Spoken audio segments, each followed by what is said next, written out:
Vivimos en un mundo en constante cambio que usted merece entender, porque es imposible interpretar la realidad que vivimos sin conocer cada uno de sus colores. Porque muchos son los tonos de la actualidad. Presentamos Matices. Una producción de Noticias Monumental.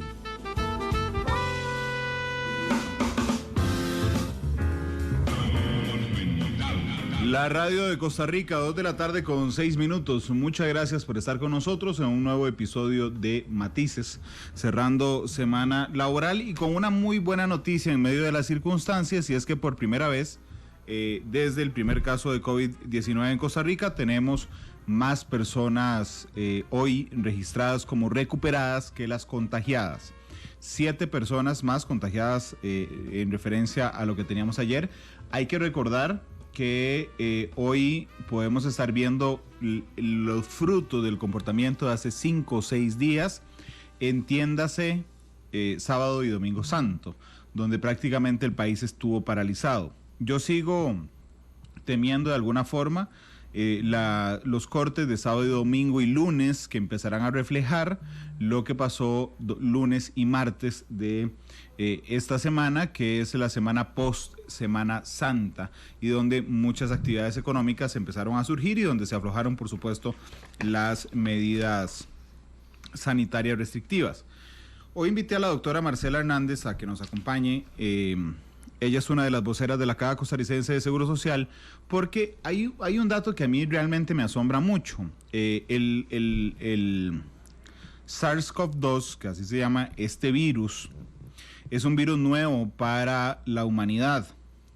Y al inicio, el otro día escuché al doctor Bosa, otro vocero de la Caja, refiriéndose a que al inicio de esta pandemia teníamos una publicación científica al día, y ahora tenemos una enorme cantidad. De hecho, creo que dijo unas 19 al día. Eso es una enorme cantidad de hallazgos donde las autoridades sanitarias tienen que irse moviendo respecto a qué se va encontrando nuevo. Ahorita vamos a hablar de algunos ejemplos de lo que han desarrollado esos estudios científicos y la actualización del COVID-19 en Costa Rica. Doctora Hernández, bienvenida a Matices, ¿cómo le va? Hola, muy bien, ¿usted, Randall? Muy bien, doctora, muchas gracias por estar con nosotros en Matices. Uno de los datos que ha ido evolucionando desde que arrancó esto, yo recuerdo el programa, el día que apareció el primer caso de COVID, que estuvo usted aquí con nosotros, y el doctor Marco Bosa. Sí. Y nos decían, vea, Randall, en un 5% los pacientes son asintomáticos, ¿verdad? Porque era lo que sabíamos en ese momento. Después, conforme se iba desarrollando, hubo estudios científicos que se publicaron y entonces nos decían, no sabes que ha ido creciendo ese número. Ya nos dimos cuenta que no es un 5, sino que es un 20% y que representa una población que más bien dispara el contagio. Y ayer escuché al ministro de Salud diciendo, la mitad de los pacientes con COVID-19 son asintomáticos. Y yo decía, ¿cómo va cambiando esta información conforme ustedes tienen que absorberse, doctora, una enorme cantidad de publicaciones científicas serias, por supuesto, todos los días? ¿Qué pasó con esos pacientes que en teoría eran una minoría muy, muy pequeña y que hoy son un factor primordial en la atención del COVID-19, doctora? Sí, mucho de lo que ha pasado es la posibilidad de los diferentes países y del tiempo que ya tenemos para que se apliquen pruebas.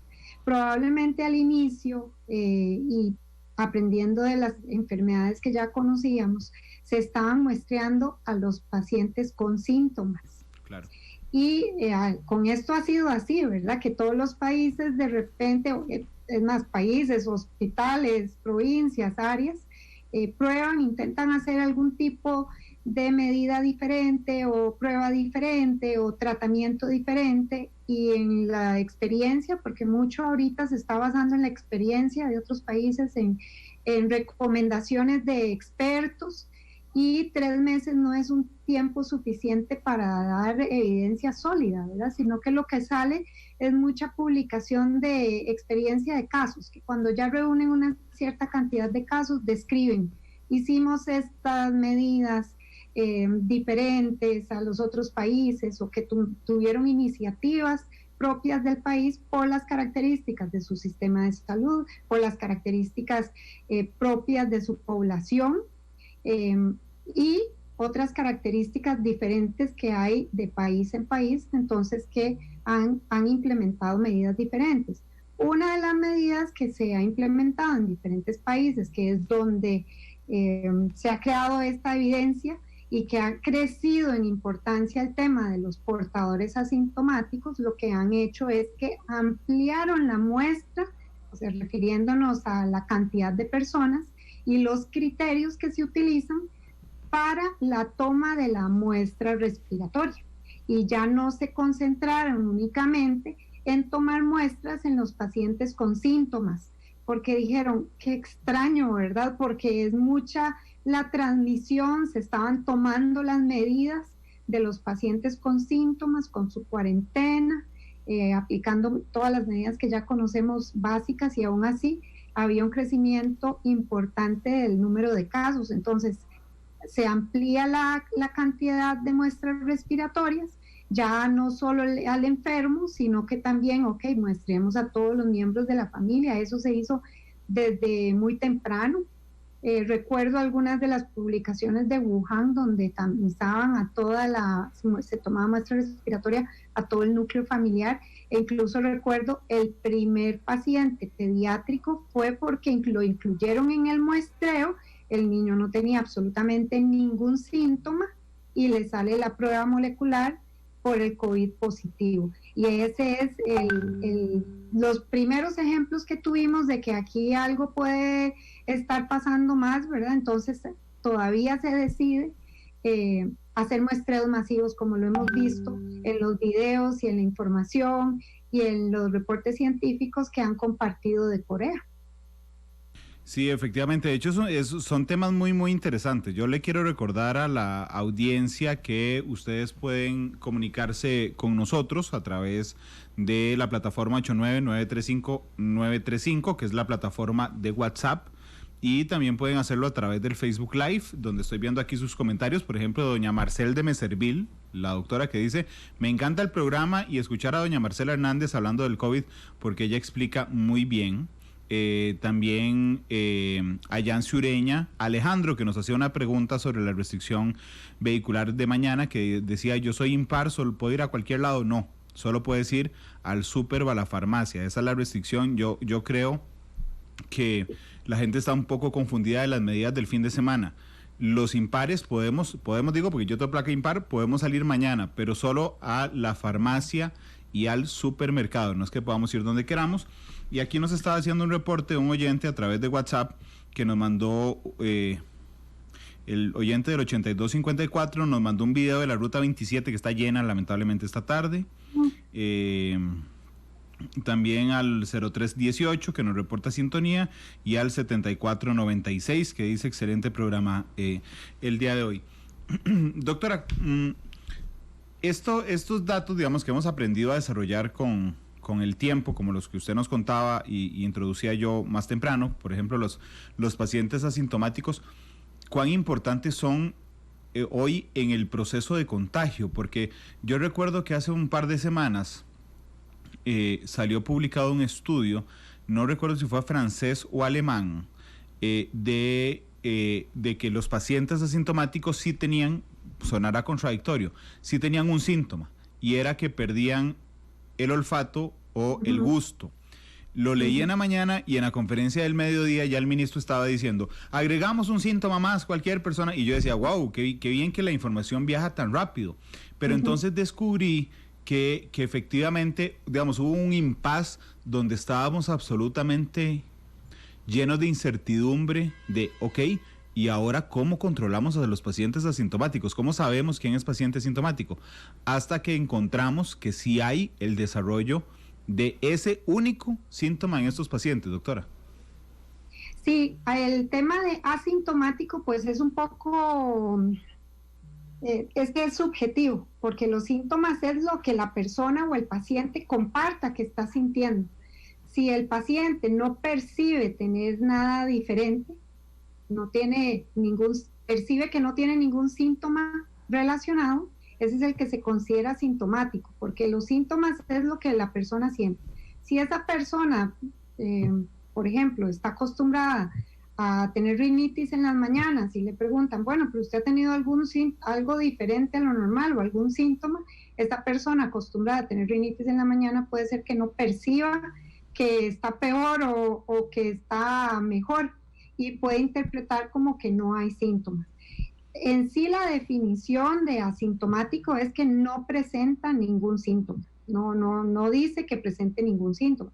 Ahora, otra cosa son los signos, ¿verdad? Otra cosa son los signos. Si una persona estuvo en contacto directo y no tiene síntomas, pero se le está dando ese seguimiento de las llamadas diarias o el autocontrol de los síntomas y los signos, y de repente no tiene ningún síntoma, pero ese día se tomó la temperatura y dice, mira qué raro, tengo 37,5, a veces no lo percibimos, pero ese signo ya lo hace sintomático también. Y sí existe el grupo de pacientes, que ese es el otro grupo importante y por lo que también muchos otros países han cambiado esta recomendación, es que los pacientes que sí desarrollan síntomas pasan un periodo de 48 horas antes donde perciben que no tienen síntomas, pero ya el virus está existiendo en sus vías respiratorias, y al existir en las vías respiratorias, porque se han identificado en estos casos de contacto cercano que han muestreado que el virus aparece desde 2 días antes de la aparición de los síntomas, puede ser que ya esté transmitiendo. Ahora, hay un tema aquí muy importante. ¿A quién hay que tenerle más precaución, por así decirlo? ¿Al que tiene síntomas o al que no tiene síntomas? Indudablemente, el que tiene mayor cantidad de virus, mayor carga viral, es el que tiene síntomas. El leve aparentemente no tiene tanta carga viral o capacidad de transmitir, ¿verdad?, con síntomas leves, como por ejemplo que tiene neumonía, porque ya tiene síntomas muy floridos, tose mucho, tiene su dificultad respiratoria, necesita asistencia, o el paciente crítico que hay que estarle haciendo muchos procedimientos y todavía tiene mayor facilidad para transmitir virus a otras personas. El paciente con síntomas es el que tiene mayor capacidad de poder transmitir. Sin embargo, como sabemos que tiene síntomas, las personas se cuidan más y se han aplicado más medidas para el paciente que tiene síntomas que para el que no tiene síntomas.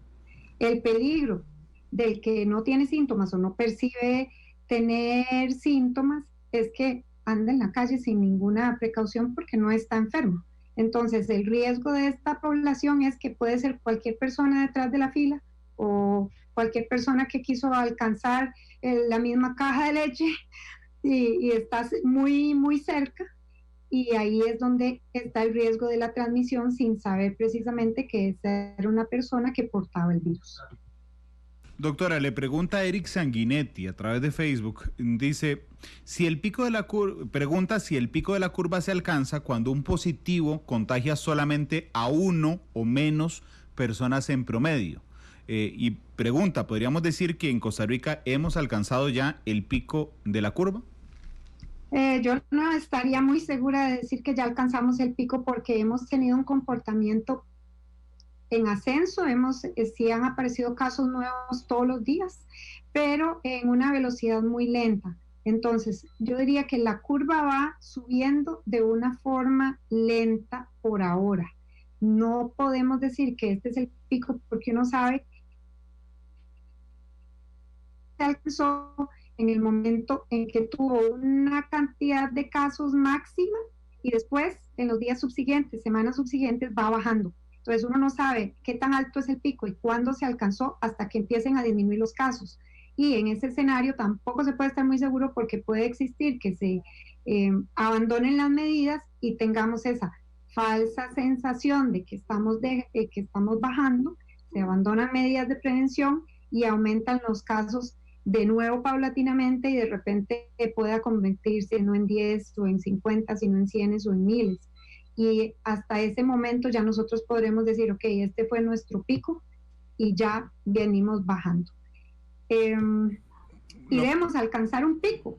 ¿verdad? Porque estamos preparándonos desde el primer día que hablábamos, estamos preparándonos para un pico, tomando todas las medidas esperando que ese pico no sobrepase las capacidades de los niveles de los servicios de salud, que no sobrepase la cantidad de camas que se tienen disponibles o la cantidad de ventiladores o la cantidad de recurso humano para poder dar atención a la emergencia sanitaria. Eso es lo que estamos esperando.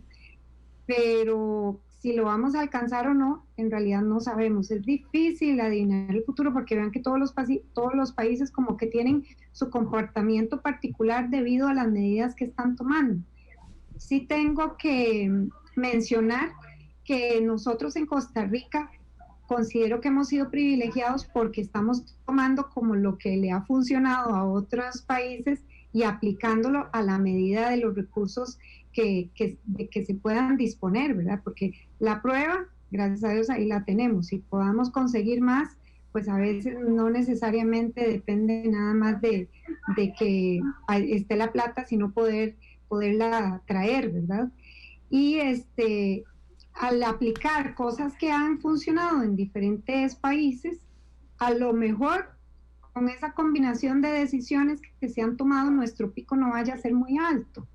Pero viendo el comportamiento que ha tenido nuestra población esta semana, bueno, a mí que me toca manejar por San José, ayer iba pasada las 5, como 5:20, y la avenida Segunda se veía, pero llena como si no estuviéramos en nada.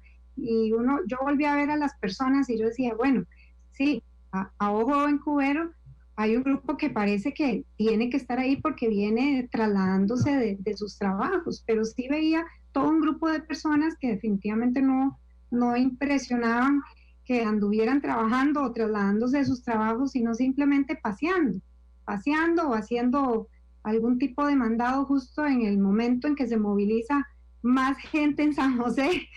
Entonces uno realmente queda preocupado de ver la cantidad de gente en la calle y ahora con el conocimiento y la seguridad que puede haber un puño de personas asintomáticas por ahí que nos vayan a disparar ese famoso pico. Doctora, le pregunta Andrés Cordero a través de Facebook, desde el día del contagio hasta el día que se presentan los primeros síntomas, ¿la persona puede transmitir el virus? Eso es precisamente lo que estaba ahora tratando de explicarles. Desde el momento en que usted tiene un contacto con una persona infectada, hay un periodo que se conoce como el periodo de incubación, que es donde el virus se va reproduciendo en el organismo para causar síntomas.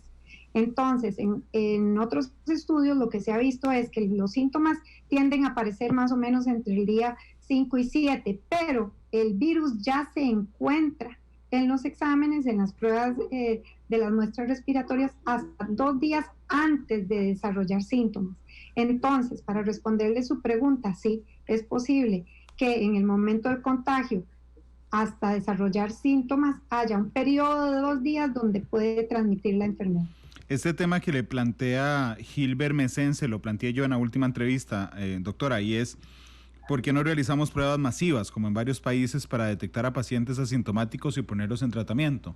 Sí, esa es una pregunta que yo pienso que las autoridades están haciendo en este momento, porque al ver la toma de decisiones y las recomendaciones del Ministerio de Salud y Caja, uno identifica que lo que se está pretendiendo ahora es poder captar una mayor cantidad de personas con, aunque sea síntomas leves o contactos de personas confirmadas que piensan que están asintomáticas, pero de repente tienen algo muy, muy leve y se les está tomando muestra.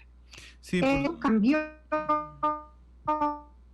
porque al inicio, con la definición de caso, para la toma de muestra usted tenía que tener el antecedente de viaje o haber ido a Wuhan o haber estado en contacto con alguien positivo. Ahora no, ahora se le está tomando y se amplió mucho esa cantidad de personas que ahora nosotros tenemos como servicios de salud sospechar, y aunque no tengan un contacto confirmado, aunque no hayan venido del extranjero en los últimos 14 días, pero tiene síntomas que pueden ser parecidos a los del COVID, por ejemplo, una persona que llegue y diga, ay, me siento extraño y no huelo. Eso antes no existía, ahora sí. Entonces esas personas sí se les está tomando muestra. Ahora toda persona con infección respiratoria que ingrese a un hospital, aunque no tenga antecedentes, se le toma muestra. Ahora más bien el pensamiento es, primero veamos si es el COVID y si no, después buscamos a ver cuál es la otra causa, pero lo que se pretende es tratar de encontrarlo, buscar, no es un muestreo masivo, porque todavía estamos obedeciendo a una definición de caso sospechoso. Para poder decir un muestreo masivo implicaría toda una movilización de los sistemas de salud, tanto Ministerio, Caja, para poder contar con la Organización de Recursos Humanos de cómo se haría esto, ¿verdad? El otro día estuve viendo algunas imágenes de cómo lo hacen en otros países, que es al pasar por los peajes y aprovechar y tomar el hisopado nasofaríngeo por a quien pase, ¿verdad?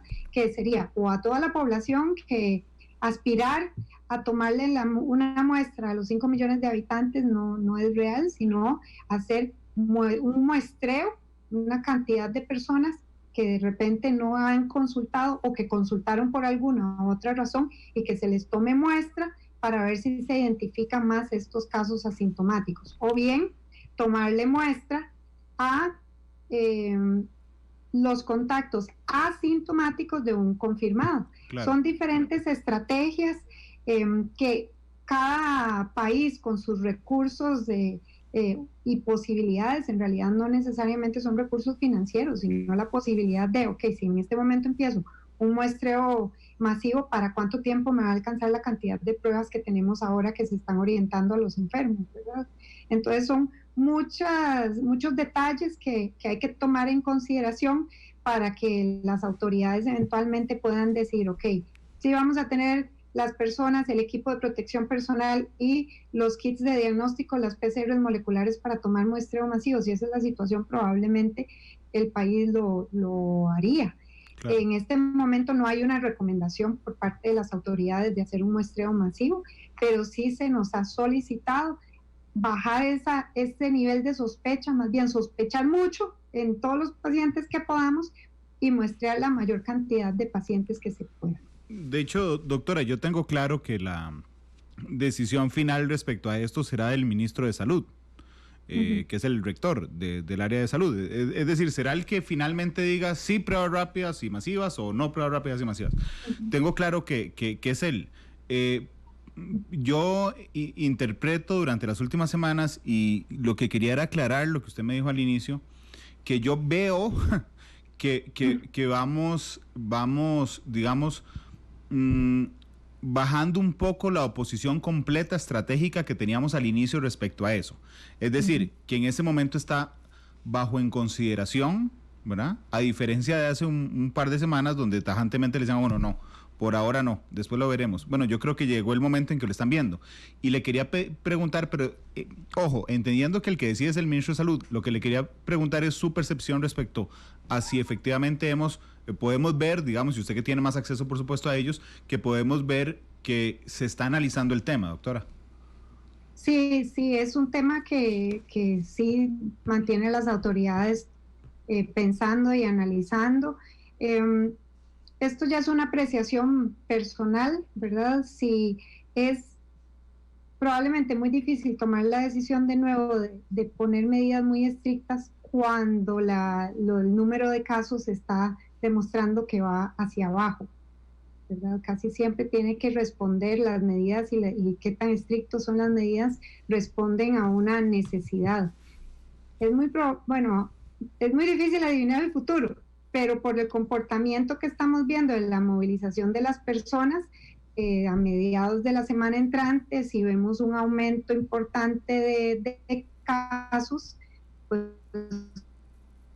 que tenga que sentar todo el equipo técnico y decir, bueno, otra vez vamos a apretar un poco más las medidas, nos vuelven a encerrar o no, aplicamos más restricciones o no. Claro. Son siempre temas que tienen que estar sobre la mesa al día a día, ¿verdad?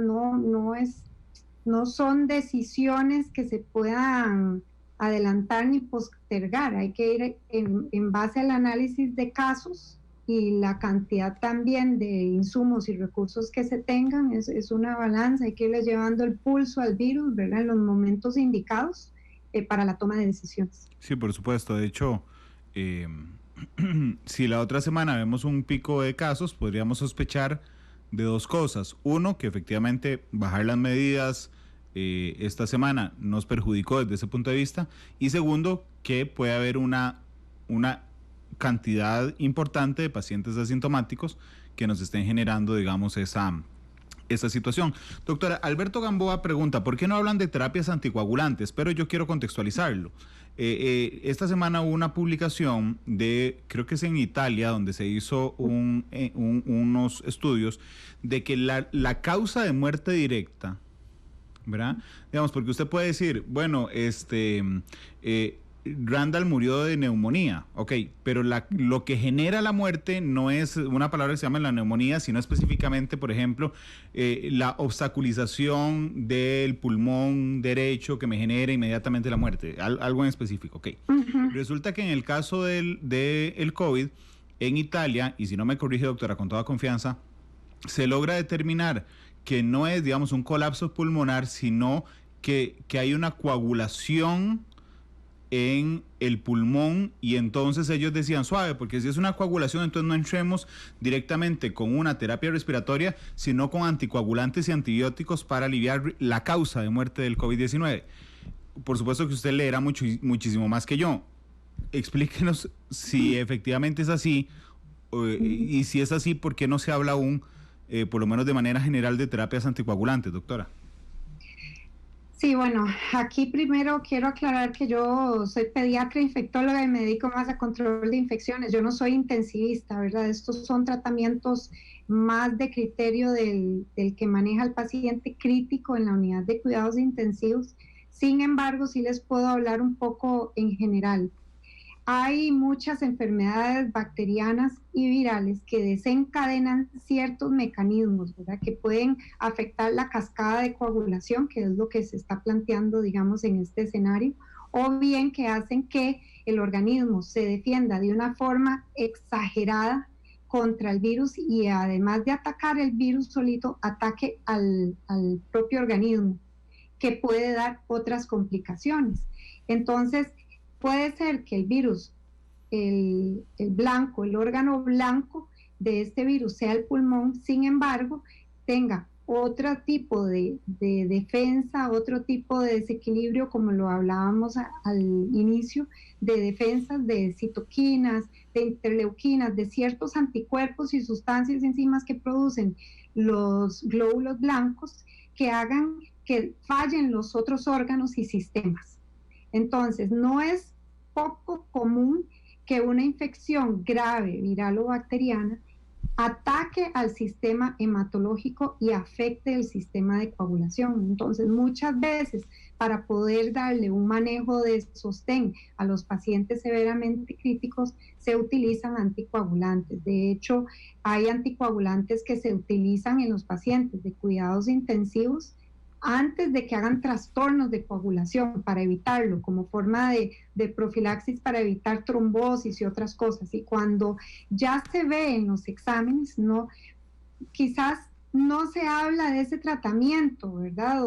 O si es parte de el combo de tratamiento de este nuevo coronavirus, pero es algo que usualmente los intensivistas valoran y manejan, porque el paciente crítico tiene que estar teniendo exámenes constantes. Dentro de los exámenes que se le hace a un paciente crítico, y de hecho se incluyó en la lista de exámenes cuando se publicó desde Wuhan, es realizar los tiempos de coagulación, ver cómo está ese fibrinógeno, esos tiempos de coagulación, y desde los primeros estudios ya mencionaban que había alteración en los tiempos de coagulación y que era un factor pronóstico de gravedad. En las unidades de cuidados intensivos, si se identifica, por ejemplo, que hay una alteración de estos tiempos de coagulación, se da tratamiento específico, ¿verdad?, aunque entre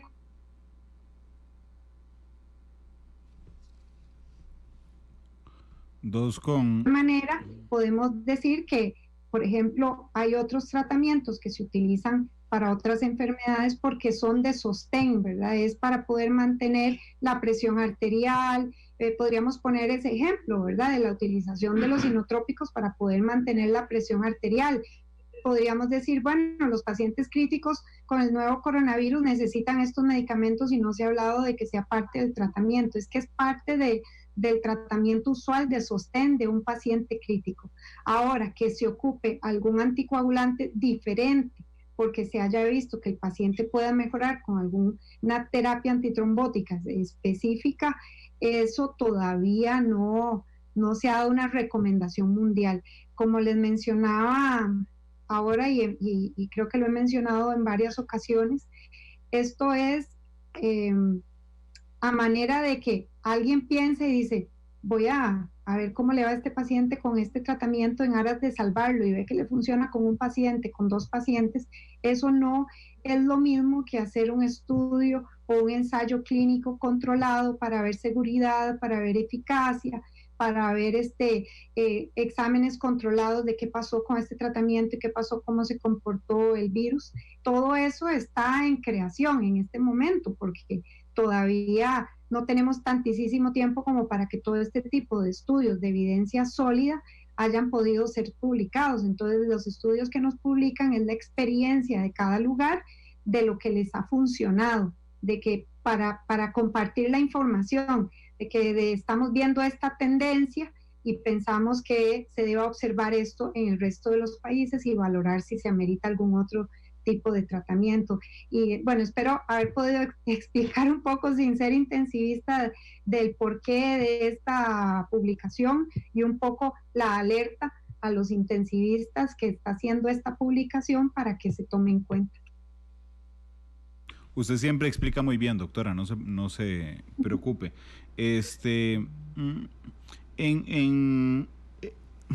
Sin entrar en detalle individual de los pacientes costarricenses, sino una pregunta general, ¿de qué se mueren los pacientes de COVID en Costa Rica, doctora?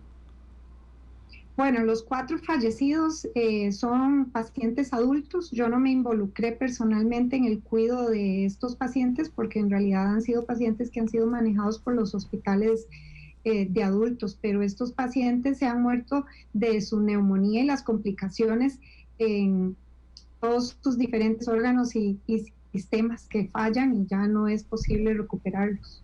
Ok, cuando usted decía ahora que había casos donde había una respuesta exagerada del cuerpo respecto al virus, leí la semana pasada o antepasada un artículo muy interesante de New York Times que le llamaba que era el supervirus con las superproteínas, y resulta que las proteínas que tiene el SARS-CoV-2, que es el nombre del virus, realmente son impresionantes, doctora. Es decir, tienen una proteína que es una llavecita, si me permite, a intercambiar material con las células del pulmón, ¿verdad? O sea, es decir, de contagiar a las células del pulmón y que se vayan copiando mal.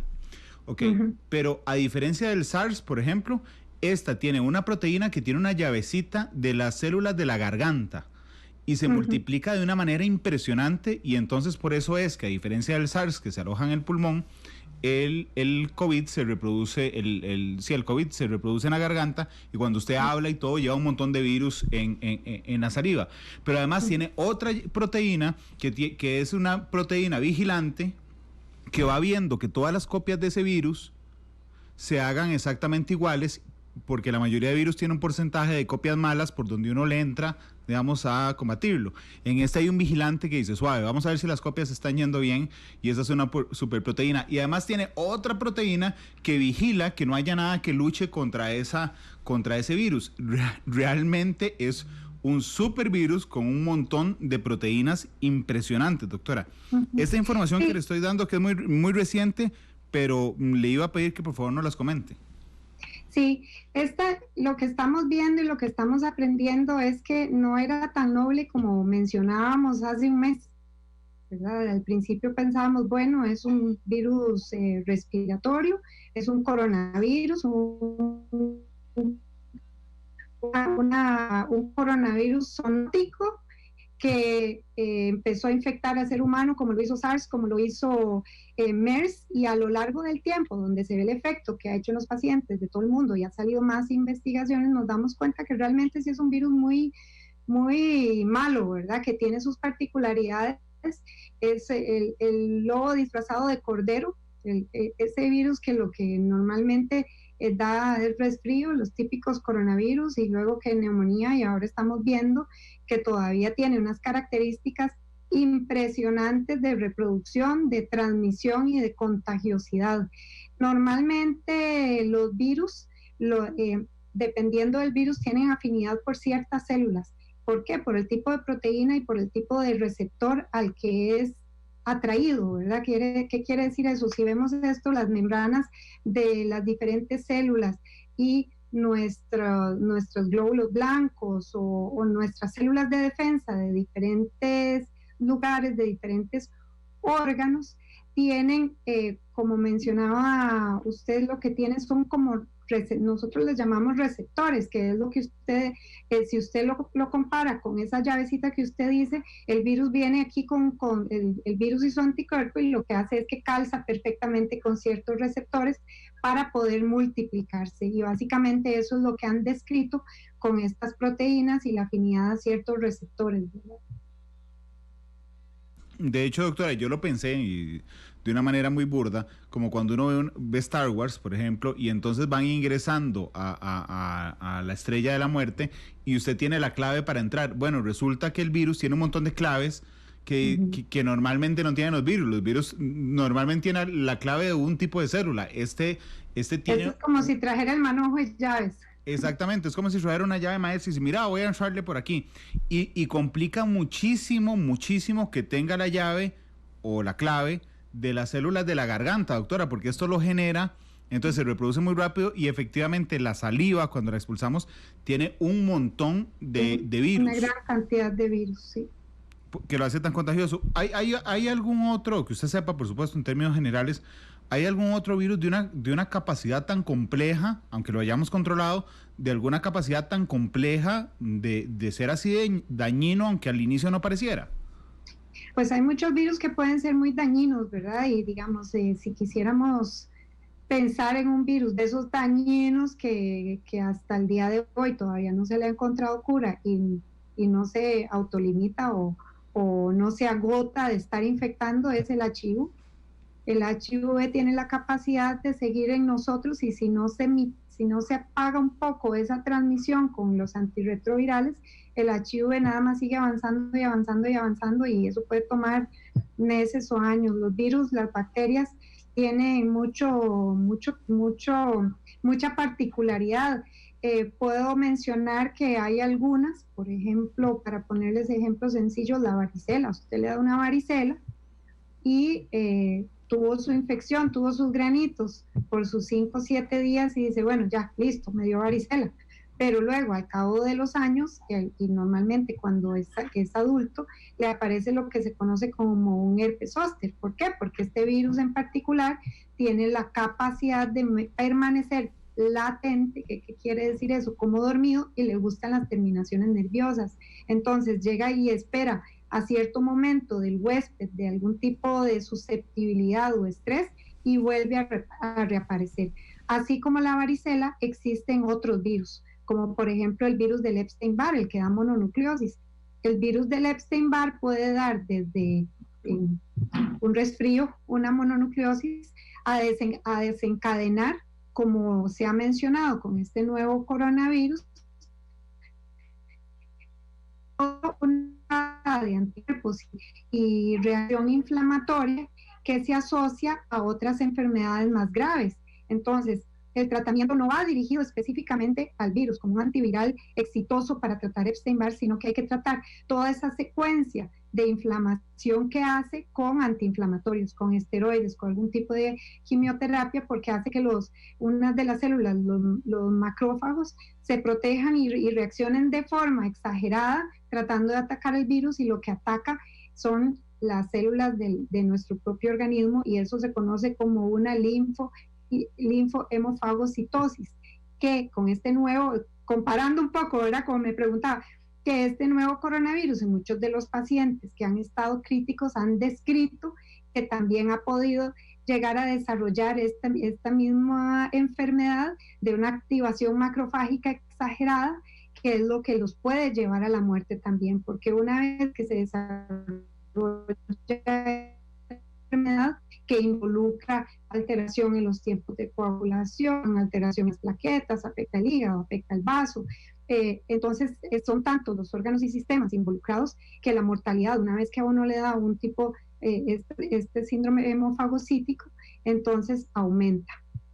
Como para compararlo con algunos, los virus son, pueden ser muy sencillos porque dice uno, el virus da y se agota y se quitó, o bien que puede quedar ahí latente o desarrollar, dependiendo de la habilidad y la forma en que se puede defender el huésped, una enfermedad bastante más grave.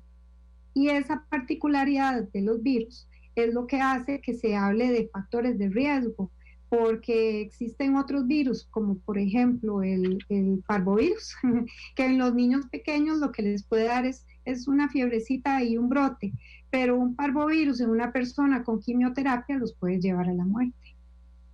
Doctora, al inicio de esta pandemia, digamos que había una gran prisa científica por la vacuna. Okay. Sin embargo, todas las respuestas respecto a la vacuna son las mismas. Sí, vayamos trabajando, pero no estará lista antes de 18 meses. Y con esta particularidad que usted nos acaba de comentar y lo que estamos aprendiendo de tener estas proteínas diferentes, eso todavía dificulta más la creación de la vacuna. Claro, porque cuando pensamos que tenemos la llave, la herramienta para bloquear esa llave, nos aparece con otra llave nueva que no sabíamos que tenía. Y entonces, pero por supuesto, había una prisa científica, digamos, por llegar a la vacuna. Después logramos ver cómo se fue transmutando a mantener esa prisa científica por la vacuna en el largo plazo, pero por una velocidad científica por encontrar una cura. Y algo que trate de manera inmediata. Ahí tenemos la hidrocloroquina, que se usa en Costa Rica. Usted la vez pasada nos confirmó y después lo confirmó el ministro de Salud y el presidente de la Caja. Pero además se ven un montón de estudios de diferentes cosas. Está el plan, el proyecto Solidaridad de la Organización Mundial de la Salud. Además de la hidrocloroquina, que se estaba probando en Costa Rica. Hidrocicloroquina, sí. Doctora, ¿qué es esta... De todo lo que usted sabe sobre este tema, ¿con qué se está experimentando en el mundo? ¿Cuáles son las otras tendencias o teorías que están caminando? Ahora con este tema, bueno, la hidroxicloroquina sigue en el escenario y más bien algunos estudios en la combinación con acitromicina, que es un antibiótico que para uno, bueno, dice uno que extraño un virus que responda bien con la combinación de un antibiótico. Entonces muchos lugares lo que están sacando es evidencia. Taiwán, en un webinar que nos dio, Taiwán está utilizando hidroxicloroquina en conjunto con acitromicina. Los dos son medicamentos ya muy conocidos. La acitromicina es un antibiótico que se ha utilizado desde hace mucho tiempo y la hidroxicloroquina también. La hidroxicloroquina se utiliza para tratar el lupus, para tratar algunas neumonías intersticiales. Es un derivado también o un producto básico que también se utiliza para la malaria. Entonces son medicamentos que no son nuevos, pero que se les está dando un nuevo uso y que en combinación han tenido experiencia que el paciente puede mejorar y disminuye la excreción viral. Hay otros medicamentos para pacientes críticos que se utilizan, pero solo para pacientes críticos, porque son medicamentos muy sensibles y desde un inicio de tratamiento se pusieron sobre la mesa y hay uno de los medicamentos que se utilizan para el HIV que se utiliza en pacientes, solo en pacientes críticos, porque se ha visto que también puede ser que tengan una mejor evolución.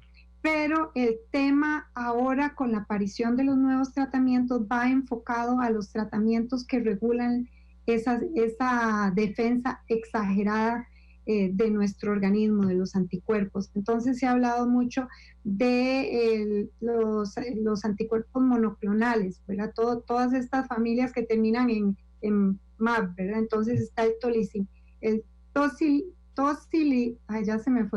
tocilizumab, que es básicamente un tratamiento de anticuerpos monoclonales que también que tiene familiares como el rituximab y otros que se han utilizado también para enfermedades reumáticas o colagenopatías. Y digamos, están concentrados los estudios en ese instante, aún con la hidroxicloroquina bueno, como se diga, doctora, perdón, con este medicamento que sigue sobre la mesa Sí, y y la citromicina que sigue sobre la mesa, ahora se están concentrando también en esos otros. En Costa Rica. Sí, principalmente tratamientos para tratar esa tormenta, ¿verdad?, de defensas, tocilizumab. Y después hay otros tratamientos que ya se conocen y se utilizan mucho, como les estaba mencionando, que al principio decían no los utilicen y ahora están viendo que tal vez utilizarlos de cierta forma puedan también beneficiar, como por ejemplo los esteroides, que al inicio era un no use esteroides y ahora con estas reacciones inmunológicas que están causando, están pensando, bueno, a lo mejor sí deberíamos de estar también utilizando esteroides. Yo creo que el mensaje de todo esto es que se sigue probando, hay un interés científico mundial de poder encontrar la cura, ¿verdad? Y que este virus, por las características que tiene, pues no ha sido fácil, no se ha dejado. Y en realidad en los diferentes centros científicos y hospitales están probando tratamientos, salen muchas publicaciones que a veces el título, Dios mío, dice uno, sí, gracias a Dios, como cuando salió esta publicación de la BCG, ¿verdad? Y todo el mundo diciendo, ay, ¿será que vacunando con la BCG? Ya cuando entra uno a leer un poco, lo que hicieron fue como un estudio, ¿verdad?, de casuística, que los países que colocan y que la población que tenía colocada la BCG al nacimiento, parece que son los países que tienen menos mortalidad comparado a los países que no colocan la BCG al nacimiento, pero no es un estudio, por ejemplo, que sea un tratamiento que se esté sugiriendo, ¿verdad?, de cómo se va a vacunar BCG, sino que nada más da a entender que eso es una de los factores diferentes que pueden tener los países con alta mortalidad y baja mortalidad. Igual que... Han salido otros estudios, o otras propuestas, digámoslo, publicaciones, llamémoslo publicaciones, porque en realidad sí, estudios como tal de la efectividad de la efectividad del medicamento, pues en realidad no, sino son series de casos. O sea, también se entretuvo un poco la idea de este medicamento que yo le mencionaba, creo que lo mencioné hace unos días, de la ivermectina. La ivermectina en realidad se utiliza para tratar parásitos, pero que también lo administraron a una serie de pacientes y parece que también le funcionó. Pero como hay tanta evidencia, tanta idea, que se haya hecho ya una recomendación por alguno de los organismos mundiales, que la OMS, que el FDA, el EMEA o el CDC digan, ok, esta es la recomendación de tratamiento, combine este medicamento con este medicamento y este otro, todavía no se han animado. Lo más cercano a una recomendación de tratamiento ha sido el uso de la hidroxicloroquina, porque es el medicamento que ha sido más utilizado en los diferentes países, y principalmente la evidencia que nosotros estamos teniendo, las publicaciones que estamos teniendo por las características propias de la enfermedad que está causando, es en adultos. Entonces todavía en niños tenemos menos información. ¿Por qué? Porque muchos de estos tratamientos se les da a los pacientes que tienen que internarse y que están graves. La población pediátrica ha sido la minoría que ha tenido que internarse, y todavía mucho menor la cantidad que ha llegado a una unidad de cuidados intensivos. Entonces, la cantidad de pacientes pediátricos que hayan probado algún tratamiento es poca comparada con la experiencia que puedan tener tratando a los adultos. Doctora, esto es de lo que se está hablando en el mundo, o de lo que se está tomando en consideración en el mundo sobre el tratamiento. Le pregunto sobre Costa Rica. ¿Aquí seguimos solamente aplicando hidroxicloroquina? En realidad, si queremos ampliar un poco más, en todo el espectro de la enfermedad se utilizan diferentes tratamientos, ¿verdad? Si son casos leves, pues eso ni mencionarlos. Los moderados se le da el tratamiento sintomático, que siempre se le tiene que dar independientemente de la causa de la enfermedad, de la neumonía, y los críticos, que tienen todo su soporte de la unidad de cuidados intensivos, que dentro del tratamiento se incluye mantener la presión arterial bien, los líquidos, la ventilación mecánica, que eso es como los intensivistas manejan usualmente a los pacientes críticos dependiendo a sus causas. Si estamos hablando de medicamentos específicamente, de momento nosotros lo que está vigente y Ministerio de Salud es la hidroxicloroquina. Y a los pacientes críticos lopinavir y ritonavir, pero en realidad el último es para realmente los pacientes que están muy, muy enfermos en la unidad de cuidados intensivos, pero sí está aprobado y está en el lineamiento de farmacoepidemiología de la caja, y eso es lo que está vigente.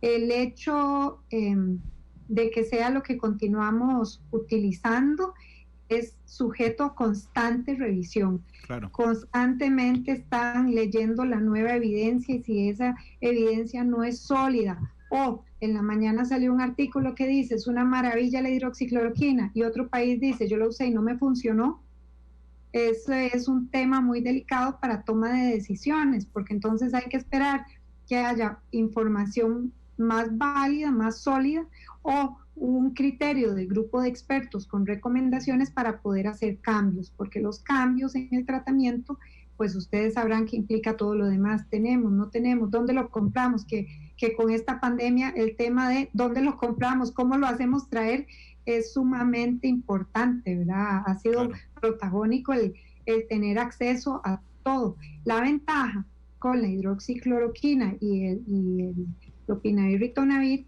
es que son medicamentos que ya caja tenía porque se utilizan normalmente para otras patologías.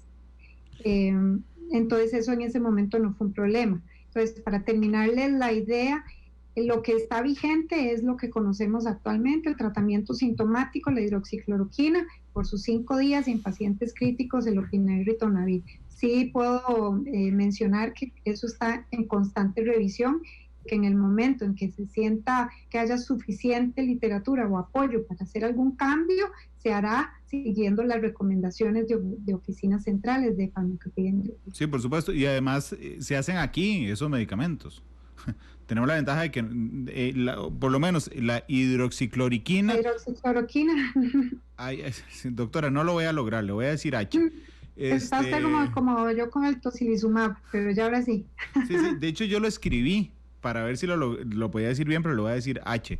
El doctor Mario Ruiz ayer, por ejemplo, en conferencia de prensa dijo, bueno, tenemos la ventaja de que ese se hace aquí, y yo entiendo además que sean muy prudentes para que la gente no salga ahora en la tarde a comprar un medicamento que de por sí no sirve, porque incluso hoy o ayer, ya son tantas conferencias que no guardo el registro mental, preguntaban de que se habían muerto pacientes en Brasil producto de la aplicación. Ayer fue, y el doctor Salas decía, bueno, sí, fue el doctor Salas, que decía, ojo, porque cada medicamento tiene dosis en las que se aplica. Él no conocía el caso de Brasil, yo tampoco lo conozco, pero digamos, no es que usted va a ir hoy en la tarde, se va a comprar una tableta de eso y se va a tomar la tableta completa, porque genera riesgos importantes, doctora. Del remdesivir, que no... Ese es un excelente comentario. Adelante, doctora, adelante. Lo de escuchar. Ese es un excelente comentario, porque recuerden que hasta el medicamento más noble puede tener efectos adversos, entonces la automedicación nunca es recomendado, ¿verdad? Ni siquiera para medicamentos sencillos. Siempre que se vaya a ingerir algún medicamento, siempre tiene que ser con conocimiento o con una indicación médica o una prescripción, sobre todo en la población pediátrica y en los adultos mayores. Las dosis pueden hacer una gran diferencia, ya sea hasta para el acetaminofén, ¿verdad? Hasta el acetaminofén, si usted lo da en una dosis menor y va a decir, llevo 3 días de estarle dando acetaminofén y no se le quita la fiebre, y revisa uno la dosis y dice uno día, y es que la dosis estaba a la mitad, no iba a llegar a tener su efecto.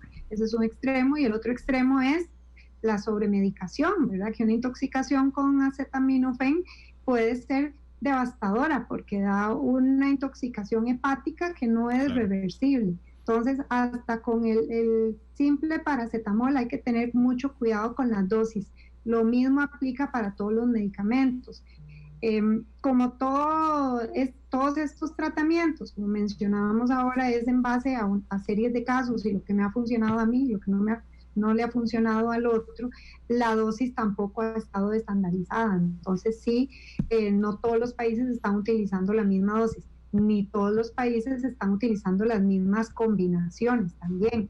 Este efecto de poder asociarse a una muerte por un medicamento, y hablando específicamente para el COVID-19, se ha visto más en asociación a dos altas y cuando se combinan los medicamentos, para que se combinen medicamentos que puedan tener, aunque sea infrecuente, el mismo efecto adverso, ya al combinarlos se potencializan también los efectos adversos. Gracias, doctora, y gracias a Chelita, que me trajo escrito en un papel, ¿cómo se dice? Hidroxicloroquina, y me señaló con números cada letra, porque tiene 17 letras. Gracias, Chelita. Hidroxicloroquina. Tan especial, Chelita, que está viendo el programa, corrió, lo apuntó y me lo trajo. Doctora, alguien nos está preguntando, y me parece urgente responderle, si la inflamación bajo la mandíbula, en los costados, ¿verdad?, acompañado de dolor de garganta, es un síntoma sospechoso. Puede ser un síntoma porque recuerden que cuando nosotros tenemos infecciones de vías aéreas, los ganglios que producen las defensas para atacar se ubican en el cuello y abajo de la mandíbula. Entonces a veces esas inflamaciones que percibimos pueden ser ganglios. Sin embargo, insisto, siempre es importante una valoración médica, porque puede percibir que le duele la garganta y tiene inflamada la mandíbula, y a la hora de consultar lo que tiene son úlceras o una infección en la encía, y no necesariamente sean síntomas respiratorios, sino algo relacionado ya más a boca, ¿verdad? Entonces, claro, siempre es muy importante, ante la duda, mejor consultar, tener un buen examen físico, tal vez llegue y le examinen y le vean la garganta llena de pus. Esa es una infección de garganta, pero uno no sospecharía en un coronavirus, porque los coronavirus no están haciendo esa generación de pus en la garganta. Eso lo hacen más las bacterias. Claro, no, de hecho se lo pregunté porque la persona que nos pregunta, creo que es para decidir si va al médico o no. La cosa es sí, vaya. Entonces, vaya que lo revisen. Sí, cuando hay algo inflamado en el organismo, eso no está bien. Siempre es mejor acudir al centro de salud. Cuando acudan, tengan todas las precauciones, manténgase lejos de las otras personas, identifíquese desde el momento en que llega para que lo ubiquen en el área donde le corresponde esperar. Constante higiene de manos, no se toque la cara para nada, y etiqueta al toser y estornudar. Sí, doctora, a mí realmente me gustan mucho los programas con usted, porque usted es tremendamente amplia para contarnos. Y vamos a ver, cuando uno agarra, es que hablar de esto es un poco complicado, porque toda muerte es muy dolorosa, ¿verdad? Pero cuando usted agarra a 650 pacientes y tiene 4 muertes, ¿verdad? La mortalidad es cercana al 0.66%. Es decir, Costa Rica tiene la mortalidad más baja del continente. Y yo he escuchado a las autoridades decir, es por las medidas que tomamos. Vamos a ver, las medidas que tomamos tienen que ver con que no haya más contagios, pero las muertes tienen que ver con la atención médica de las personas contagiadas. Sí, exactamente, va más. Yo pienso que sí va relacionado a las medidas, porque se está protegiendo a los grupos de las medidas, protegemos a los vulnerables. Con el sistema de salud, una vez que esa persona vulnerable ya está internada, que se le pueda dar la atención y los tratamientos, eso es algo que es sistema de salud. Y nuestras unidades de cuidados intensivos, la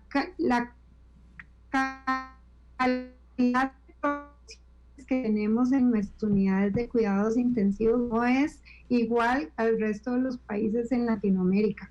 Nosotros tenemos el privilegio de contar con profesionales excelentes. Doctora, entendiendo que usted no es intensivista, pero entendiendo que usted forma parte del comité que estudia esto, de la comisión, perdón, que estudia esto, en la caja, un día estos el doctor Macaya, el doctor Macaya, el don Román Macaya, nos decía, estamos intentando no entubar a los pacientes en cuidados intensivos. Y creo que todos los que hemos tenido abuelitos o tíos que han pasado por cuidados intensivos, sabemos que una de las decisiones médicas más complicadas es entubar, porque usted puede generar, digamos, alargar la vida de manera inmediata, es decir, que no se le muera el paciente, pero le abre la puerta a un montón de situaciones por medio de entubar.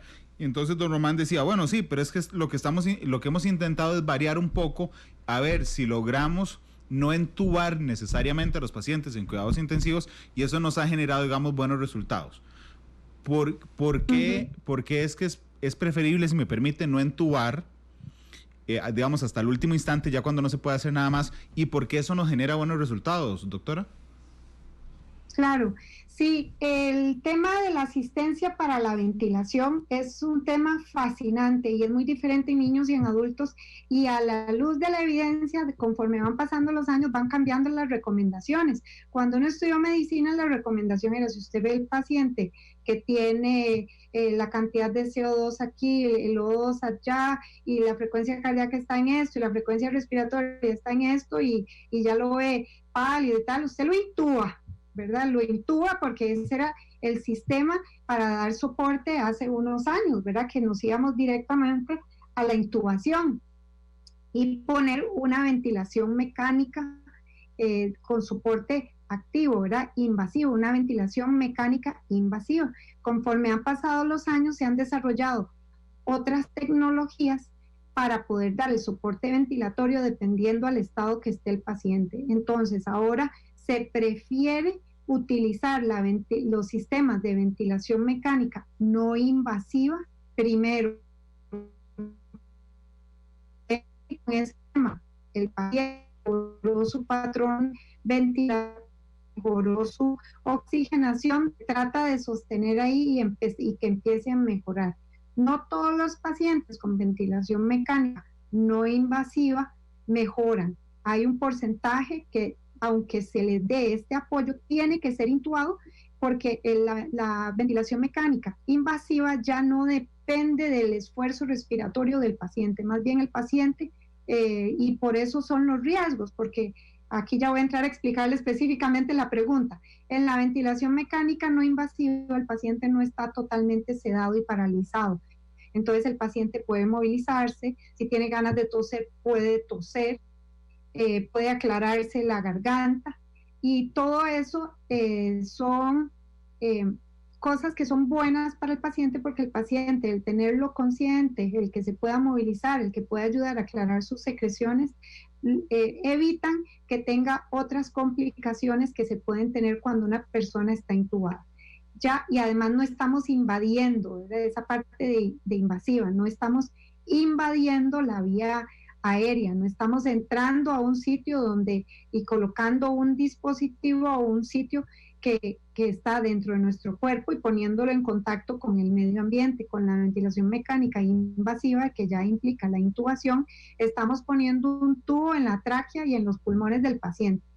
Casi que estamos haciéndole una vía directa de lo que tenemos en el medio ambiente a la vía respiratoria. Entonces el paciente empieza a tener otros riesgos, además de la incomodidad que puede generar eso y la defensa que puede dar, porque entonces con la máquina le asiste en la respiración que el paciente no puede generar solo, ¿verdad? Sí. Entonces, si el paciente se resiste o tiene o ya la dificultad respiratoria es tal que entonces el paciente hay que sedarlo y paralizarlo.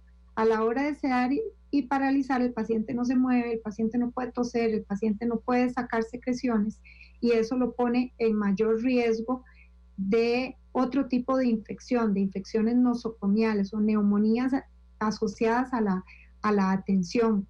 Y a veces es más contraproducente, ¿verdad? Si el paciente lo necesita, hay que hacerlo, pero es contraproducente todos los otros efectos que pueda tener, porque a esto se le agrega la movilidad del paciente, que si no se le pone su anticoagulante profiláctico y no se le está dando su movilidad, puede asociar otro tipo de complicaciones que se toman todas las medidas para que no se tengan. Sin embargo, se pueden dar todavía como las úlceras de presión, pueden hacer también úlceras, la depresión, ¿verdad?, en su cuerpo, pero también puede tener afección de senos paranasales por tener el tubo ingresado. Hay que ayudar al estar sedado y paralizado, no puede comer solito, ¿verdad?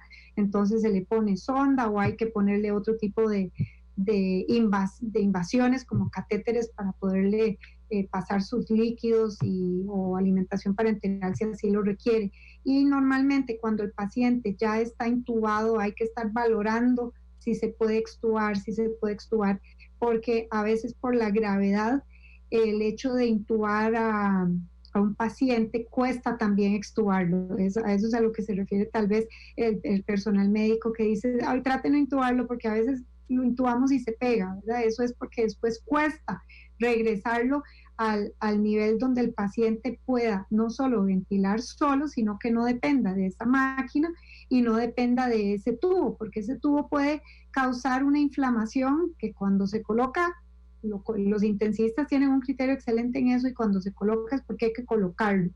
Pero el tener ese tubo ahí también puede dar otro tipo de inflamaciones que a la hora, después de estar intubado mucho tiempo, la vía aérea queda muy inflamada. Entonces se trata de extubar al paciente y ya no es tanto la imposibilidad por el daño pulmonar, sino por la inflamación que se ha generado por la existencia de ese tubo.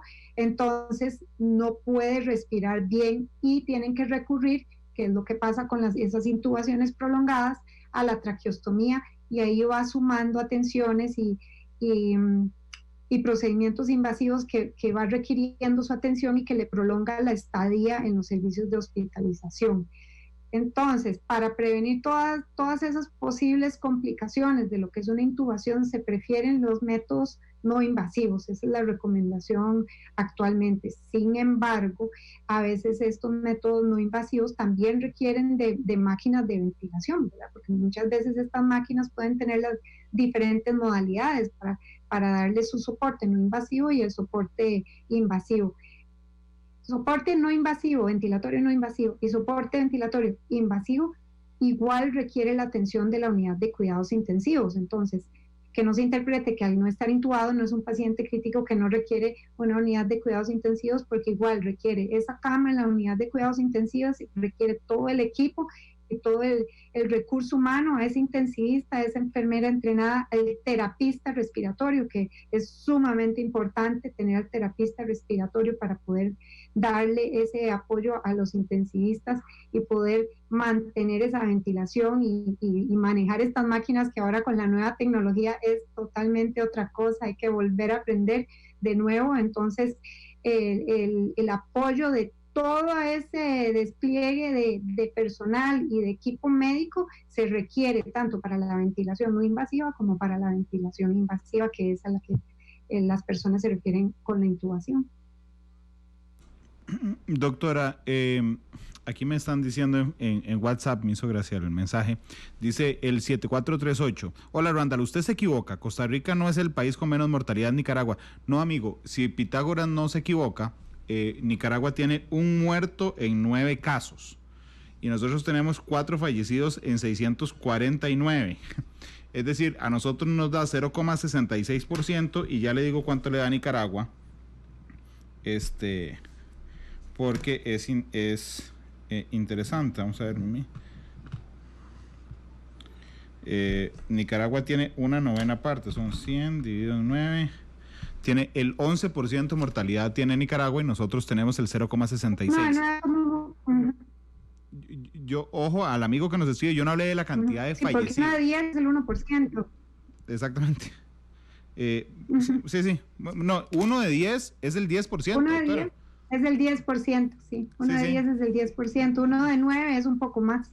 Sí, el 11, por eso. Y si usted, para llegar a 10 dividido en 0.66, ellos tienen 15 veces más mortalidad que nosotros. Por eso yo no hablé del número de fallecidos, sino la proporcionalidad entre los casos contagiados y exactamente, y la cantidad de personas fallecidas. Marvin Alpizar le pregunta, doctora, y es una pregunta recurrente hoy en el programa, el clorito de sodio, que entiendo que hay un científico alemán, Andreas Klackler, que ha dicho, esta es la salvación sobre el COVID-19. Efectivamente existen, más allá de publicaciones de alguien, estudios que nos permitan por lo menos sospechar de que será una forma buena de luchar contra el COVID. ¿Sabe algo del clorito de sodio, doctora? Bueno, el hipoclorito de sodio es tendría que leerme bien esa publicación, porque esa publicación no he tenido la oportunidad de verla, entonces no sé si se está refiriendo a la muerte del virus in vitro con hipoclorito de sodio, porque el hipoclorito de sodio es el cloro, ¿verdad? Y sabemos que este virus sí es muy sensible al cloro. Ahora,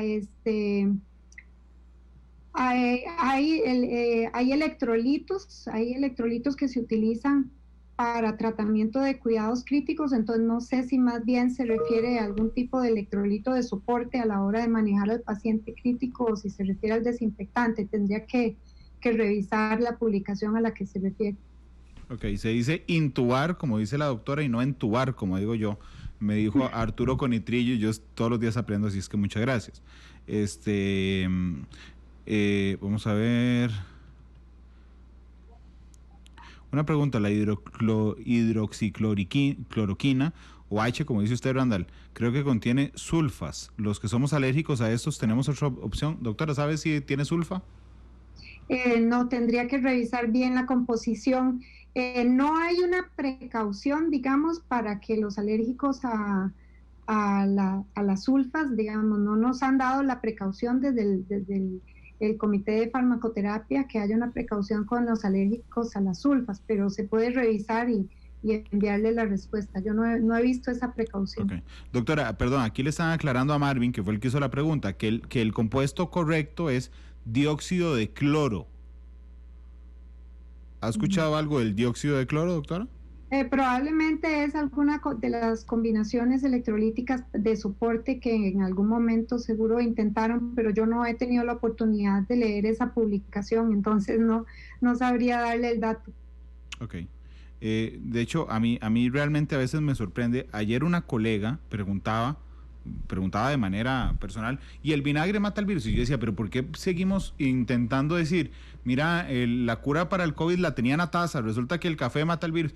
Cuando realmente hay un ejército de científicos a nivel mundial intentando descubrir, por un lado, la cura del COVID y por el otro lado, desarrollar la vacuna. Porque a uno le parece increíble, doctora, una vez que logramos tener el acceso al código genético del COVID-19 y lo logramos realmente muy rápido, digamos a las 2 semanas del primer caso ya China tenía el código genético del virus, ¿por qué teniéndolo desde ese momento no hemos logrado desarrollar una vacuna?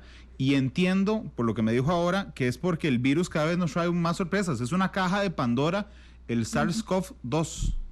Sí, y también hay que pasar por todos los procedimientos de seguridad. La creación de una vacuna no es de un día para otro, porque primero hay que tomar la decisión en los diferentes estudios y ensayos qué parte del virus es el que se puede utilizar para que el organismo responda con anticuerpos. Entonces siempre tiene una fase de ver qué de todo el componente del virus es el que se puede utilizar dentro de la vacuna. Y una vez que se establece la propuesta de la composición de la vacuna y si tiene que ser conjugada o no conjugada y hacer esas comparaciones, empiezan los ensayos clínicos. Primero con animales, después los ensayos para ver seguridad, y primero los de eficacia, luego los de seguridad, y ya no se puede liberar las vacunas para el uso de todas las personas hasta que hayan pasado su investigación, para que cuando llegue el producto a ser aplicado de forma masiva, venga con la mayor seguridad posible de que los efectos adversos no sean mayores a contraer la enfermedad en sí. Y eso es algo que es muy delicado y en las vacunas. Entonces, ya cuando una vacuna sale y se recomienda para la población, eso es porque es eficaz y porque los efectos adversos son mínimos, que los efectos adversos pueden ser por mucho mayores con la enfermedad natural que con la colocación de una vacuna. Doctora, usted que sigue las publicaciones científicas, por supuesto, aún estamos en la etapa donde estamos experimentando a ver si logramos una vacuna o ya logramos algo que parezca una vacuna pero que esté en el proceso de experiencia clínica. No, todavía no estamos en el nivel de la experiencia clínica. La vacuna está en vías de desarrollo. Ok, porque es diferente, digamos, que la encontremos. Y la otra, bueno, hay otro tema muy delicado. Probablemente diferentes compañías están haciendo todos sus esfuerzos por crear las vacunas, pero normalmente no no se publica Claro. los avances pequeños, digamos, solo se puede hablar como en general de cómo va porque son diferentes científicos tratando de desarrollar, ¿verdad? La Por vacuna. supuesto. Y además porque es secreto industrial. Imagínense a 3 o 4 farmacéuticas en el mundo que una se dé cuenta, mira, esta otra falló porque hizo esto, invirtiendo millones de dólares en investigación porque vamos a ver, digo, siendo muy francos, indudablemente quien encuentre la vacuna, si la encuentra una empresa privada, se hará millonaria al año siguiente. Así es que creo que ninguno de nosotros es ingenuo para pensar otra cosa respecto a este tema. Doctora, el tratamiento que se está estudiando que se está haciendo en la UCR, ¿verdad? Con sangre, discúlpeme la falta de rigurosidad científica, con sangre de pacientes recuperados, que dichosamente ya hoy son más de 70 son más de 80 ya hoy, se basan en un estudio que hicimos nosotros y que dijimos, mira, puede servir, o se basan en alguna experiencia internacional. Sí, hubo alguna publicación internacional donde sugiere que tal vez los anticuerpos de las personas recuperadas, los anticuerpos que existen en el plasma de las personas recuperadas puedan funcionar.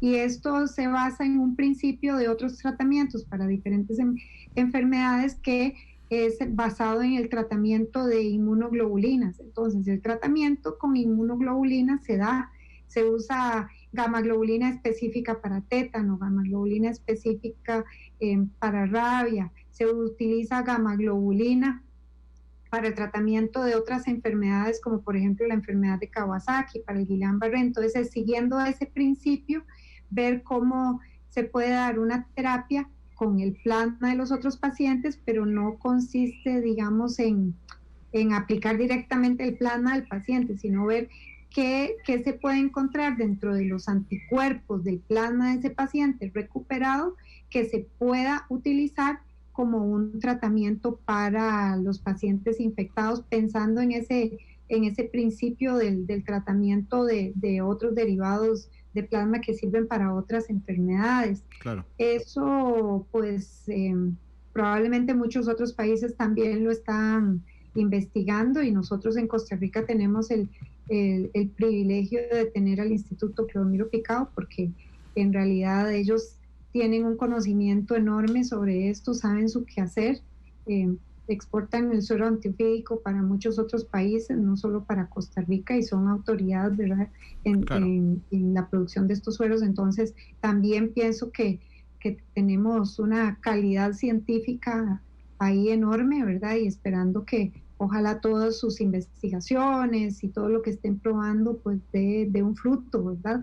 Pero como mencionábamos antes, todo tratamiento nuevo hay que manejarlo con muchísima cautela, ¿verdad? Sobre todo cuando estamos hablando de derivados sanguíneos, ¿verdad? Estar seguros de que vaya a ser un bien y no más bien que el paciente se defienda también contra esos anticuerpos desconocidos y vaya más bien a crear una reacción exagerada y lo ponga peor.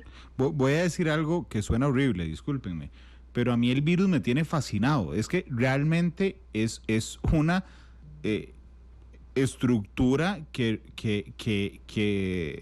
deja boquiabierto incluso a los científicos en un montón de cosas.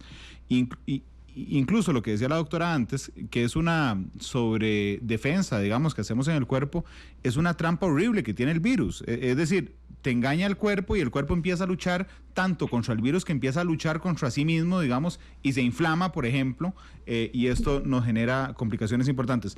Doctora, el que se sobredimensionó con esto fui yo porque no he hecho ninguna pausa comercial. Permítame ir a la pausa, regresamos, vaya pensando la canción, porque a la doctora le ha tocado muchas canciones últimamente y le tocarán en lo que sigue, porque nunca agotamos los temas con ella. Así es que vamos a la pausa y regresamos con Matices. Actualidad, sus tonos, sus contrastes. Esto es Matices.